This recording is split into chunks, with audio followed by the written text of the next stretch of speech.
J'espère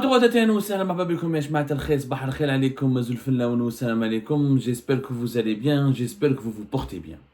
Hier, le 19 août 2024, pas mal d'informations ont circulé sur les réseaux sociaux et même elles ont été publiées par certains médias électroniques algériens et qui annoncent l'arrestation puis le placement en détention provisoire, le placement en détention provisoire et le placement sous mandat de dépôt de Karim Tabou, le fameux opposant algérien.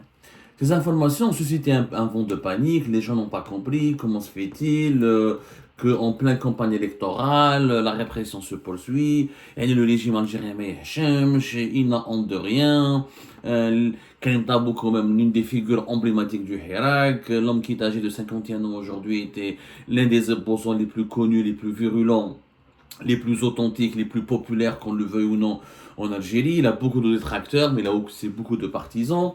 On peut reprocher à Karim Tabou énormément de choses, mais c'est quelqu'un qui a eu toujours une, comment dirais-je, qui a occupé le terrain, qui travaille sur le terrain, qui a eu des positions, qui essaie d'activer, il a essayé de créer un parti politique, l'Union démocratique et socialiste, qui n'a jamais été agréé, n'a jamais été autorisé par le régime algérien depuis 2013. Karim Tabou reste donc une figure, un ancien du FFS, ancien député de 2012 à 2017, premier secrétaire du FFS de 2017 à 2011. Il a une expérience, il a une certaine maturité, il a beaucoup de défauts, mais il a aussi beaucoup de qualités. Il suscite autant de clivages, mais en tout cas, c'est quelqu'un qui compte sur la scène politique algérienne.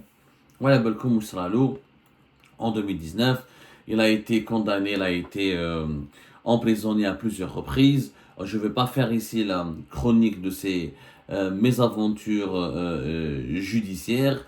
Après une première arrestation en 2019, il avait été libéré en 2021. Ensuite, il a eu d'autres arrestations à partir de juin 2021. Ça, il a eu vraiment, peut-être il incarne son parcours, il incarne de 2019 à 2023, il a eu tellement de procès, d'arrestations, de convocations, de harcèlement.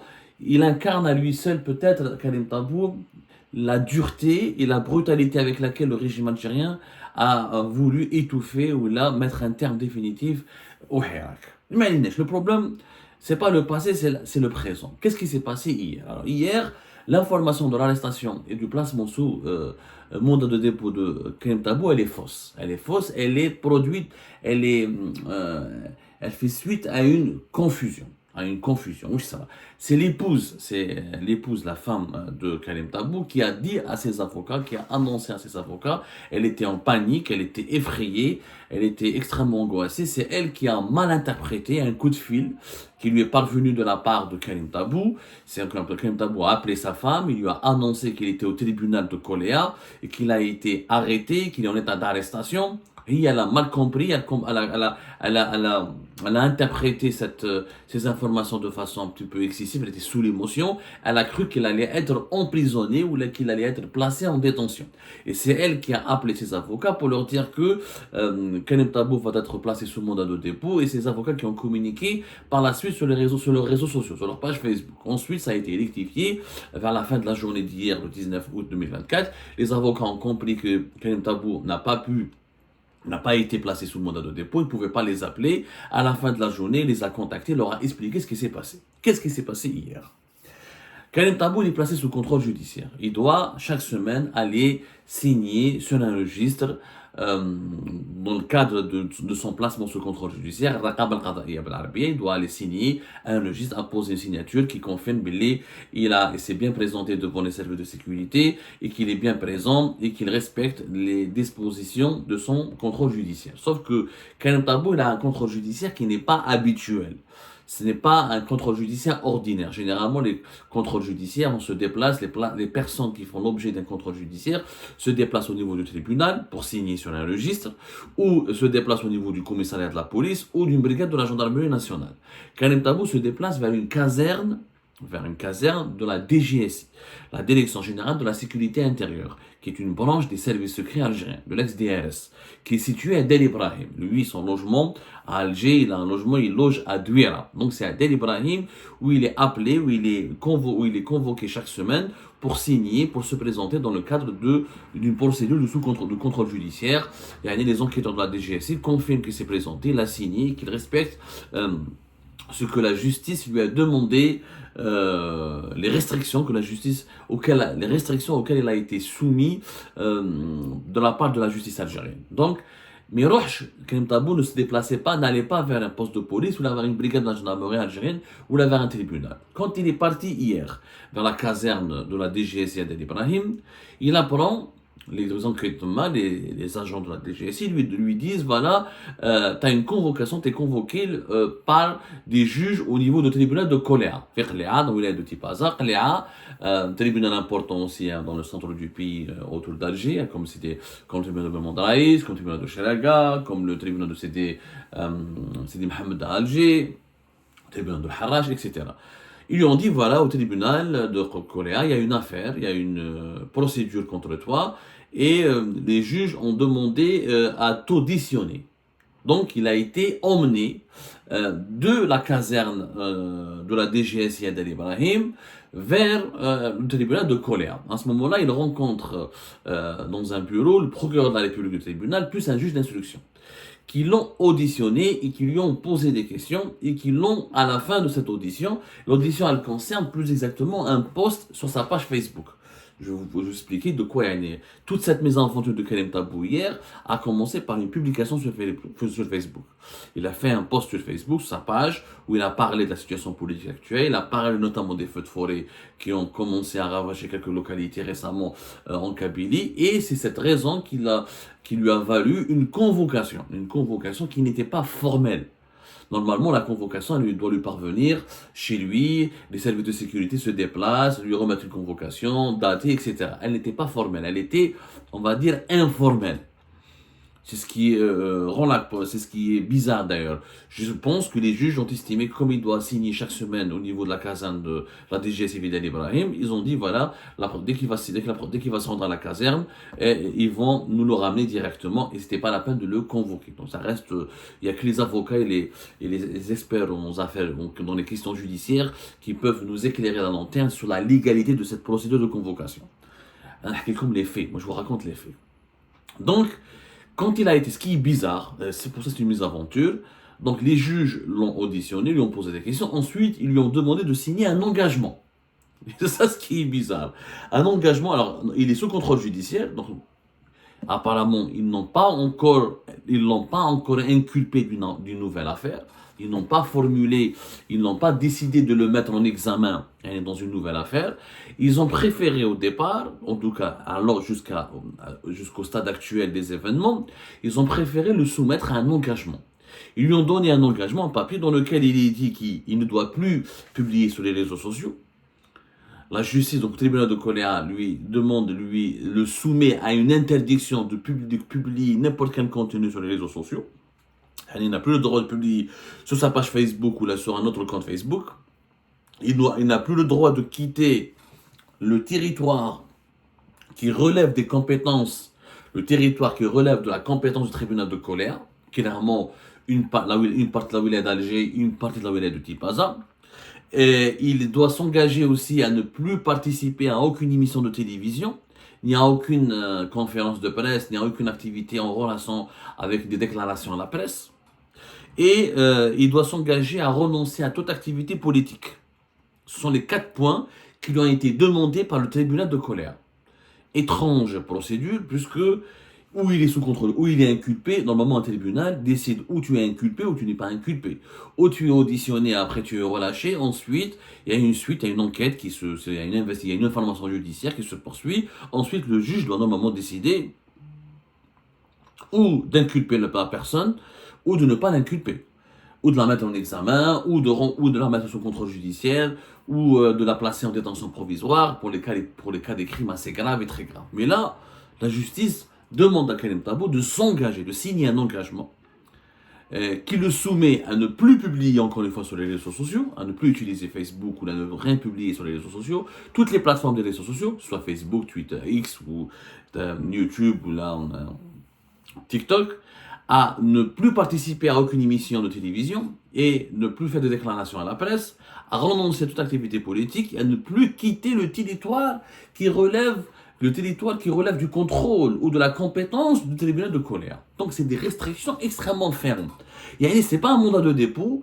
En quelque sorte, le tribunal de Koléa a voulu placer en détention Karim Tabou chez lui. يعني حشموا حطوها في الحبس parce que on est en pleine campagne électorale, on est avec les élections présidentielles, ça va discréditer le processus électoral en Algérie. Normalement, un pays qui organise des élections présidentielles, anticipé de surcroît, il y a de surcroît en pleine campagne électorale. Normalement, les libertés publiques sont, et les libertés politiques et les libertés publiques sont respectées, la liberté d'expression est respectée, la liberté de la presse elle est respectée. Sinon, ça n'a aucun sens d'organiser une élection. C'est les opposants, tu les mets en prison. C'est les journalistes, tu les réprimes, tu les mets en prison. S'il n'y a plus aucun droit à la parole.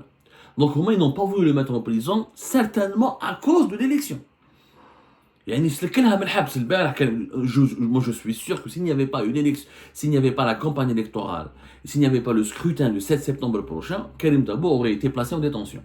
Donc ils ont préféré le mettre en prison chez lui. Parce que tu ne peux pas t'exprimer, tu ne peux pas aller sur les réseaux sociaux, pas t'exprimer à la presse, tu ne dois pas quitter un territoire précis, et tu dois renoncer à l'activité politique, c'est que tu es en prison chez toi. En fait, c'est une assignation à résidence surveillée. Ils ont voulu le placer en résidence surveillée. D'après ses avocats, Karim Tabou a refusé de signer. Il aurait quitté le tribunal de Koléa en refusant de signer cet engagement. Visiblement, aujourd'hui, le 20 août, il devrait avoir une autre audience, ou là, une autre audition plutôt. Est-ce que cette audition va aboutir à une nouvelle inculpation de Karim Tabou, à un renforcement du dispositif de contrôle judiciaire auquel il est soumis, ou là, à un risque de mandat de dépôt? Mandat de dépôt, j'y crois pas. S'il voulait le mettre en prison, il l'aurait mis en prison hier. Mais comme nous sommes vraiment en campagne électorale, et que tous les projecteurs sont braqués sur l'Algérie, et qu'il y a une élection présidentielle, ça sera vraiment une dérive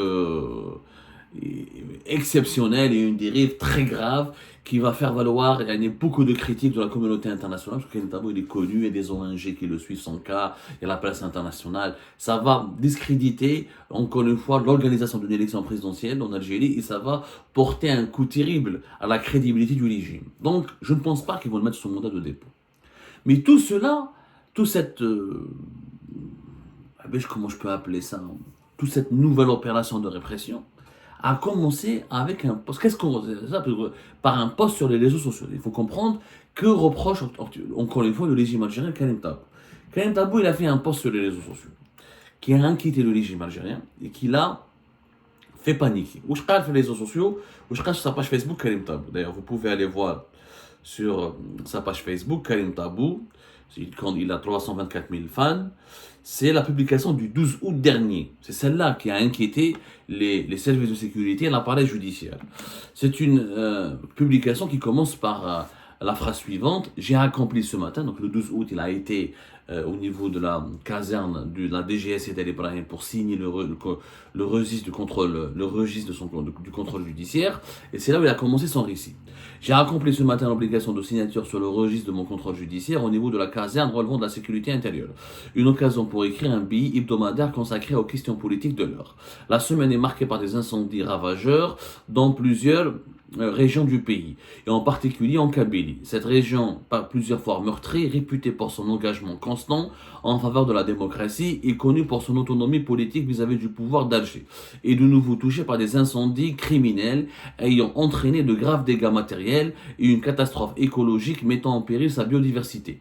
Malgré les cris de détresse et les inquiétudes vivement exprimées à propos des risques d'incendie, ainsi que la nécessité de mettre en place un plan d'urgence de l'administration et de prévention et d'intervention contre les feux de forêt, l'administration est restée inerte et muette. Les citoyens, quant à eux, dépourvus de moyens, se retrouvent contraints de recourir aux procédés primitifs et dérisoires pour y faire face. Cette même administration a pourtant mobilisé de grands moyens financiers et logistiques pour réussir la visite du chef de l'État en Kabylie.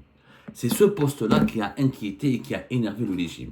Où Karim Tabou parle des feux de forêt en Kabylie, il lance de graves accusations. Karim Tabou a dit qu'elles sont des feux de forêt d'origine criminelle, c'est-à-dire qu'ils ont été provoqués. Provoqués par qui?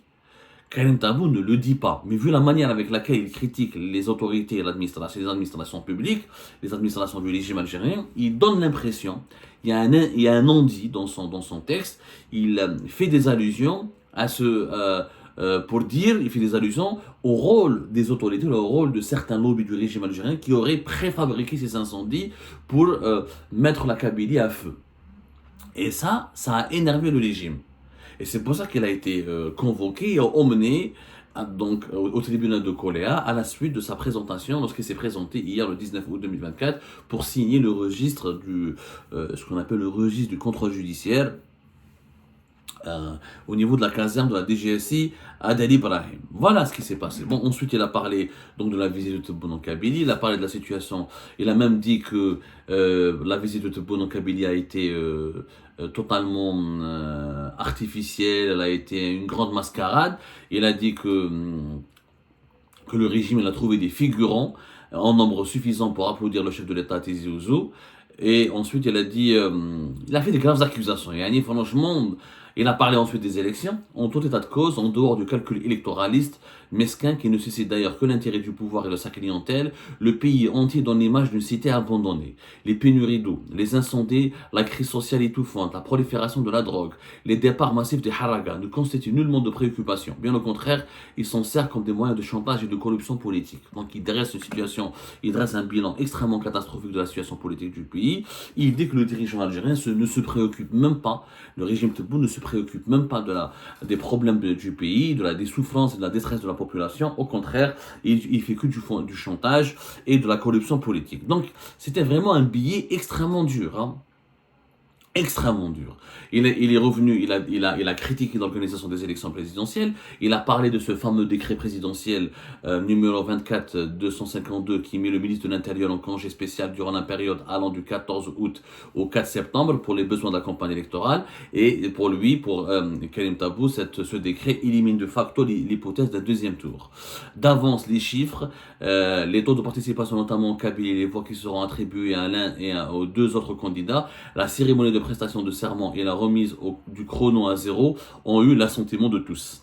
Tous les clients, les supplétifs, les domestiques, les irrésistibles à l'attrait de la mangeoire sont déjà à l'affût des miettes et des strapontins. Quant aux vrais, les hommes et les femmes d'honneur, les intransigeants sur les valeurs démocratiques, les fidèles au sacrifice de nos valeurs aux martyrs, les humbles et les militants, ils sont sur le terrain des luttes et des combats. Donc voilà, il a été extrêmement dur. Il a critiqué l'organisation des élections présidentielles. Il a accusé des partis qu'il n'a pas nommés, des partis qu'il n'a pas nommés, oui, voilà, d'avoir orchestré ou provoqué des incendies criminels en Kabylie. Et il a donc remis en cause l'organisation des élections présidentielles. Il a remis en cause surtout la dernière visite d'État d'Abdelmadjid Tebboune au Tizi Ouzou. C'était au début de cet été. Oui, il dit que le pouvoir il a recouru à des figurants pour remplir les rues de Tizi Ouzou, que la Kabylie a toujours été rebelle. Elle est rebelle, elle n'a pas. En réalité, Karim Tabou nous dit que la Kabylie n'a jamais accueilli Abdelmadjid Tebboune. Voilà. Abdelmadjid Tebboune n'a pas été le bienvenu et qu'il n'y a jamais eu, c'était le 10 juillet dernier, il n'y a jamais eu d'accueil chaleureux ou de bain de foule réel pour Abdelmadjid Tebboune. Tout était truqué, tout était manipulé, on a ramené des figurants, on a mobilisé des moyens financiers importants pour organiser cette visite et organiser un faux bain de foule, on a ramené et organisé un faux accueil, tout était fou. Donc, alors que l'État aurait pu utiliser ses moyens pour lutter plus efficacement contre les feux de forêt, le chômage, l'insécurité, les fléaux de la consommation de la drogue ou les fléaux de la halga. Très dur poste, très dure publication de la part de Karim Tabou sur les réseaux sociaux qui ont valu donc la colère du régime qui a décidé donc de le rappeler à l'ordre. C'est une mise en garde, en quelque sorte, un avertissement. Mais encore une fois, je le dis, je persiste, hein, s'il n'y avait pas les élections présidentielles du 7 septembre, s'il n'y avait pas la campagne électorale, Karim Tabou aurait été placé en détention.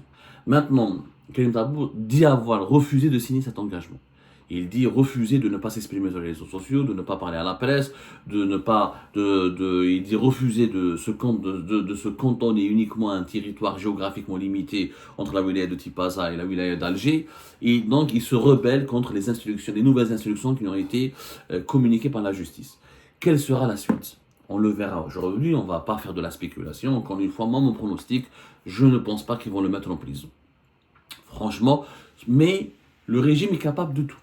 Franchement, Belek Tebboune va être tellement énervé parce que Tebboune n'a pas envie qu'on lui sabote la fête, qu'on lui gâche la fête du 7 septembre prochain, qu'on lui gâche la fête de la consécration de son deuxième mandat. Il pourrait, dans un excès de colère, comme on a l'habitude de l'avoir, comme on l'a vécu habituellement durant tout son premier mandat, il pourrait, dans un excès de colère, ou dans un accès de colère, ou dans une crise de colère, on peut utiliser les adjectifs qu'on veut, il pourrait demander l'incarcération de Karim Tabou, ce qui serait un rebondissement majeur et ce qui démontrerait, encore une fois, que le régime est intraitable, il ne veut d'aucun compromis, est allergique à toute critique, à toute contestation, et qu'il veut réduire toutes les voix de l'opposition à un silence absolu, et qu'il ne veut d'aucune contradiction, il ne veut d'aucune opposition. Et là, ce sera une nouvelle page sombre qui va s'écrire pour l'histoire de l'Algérie contemporaine.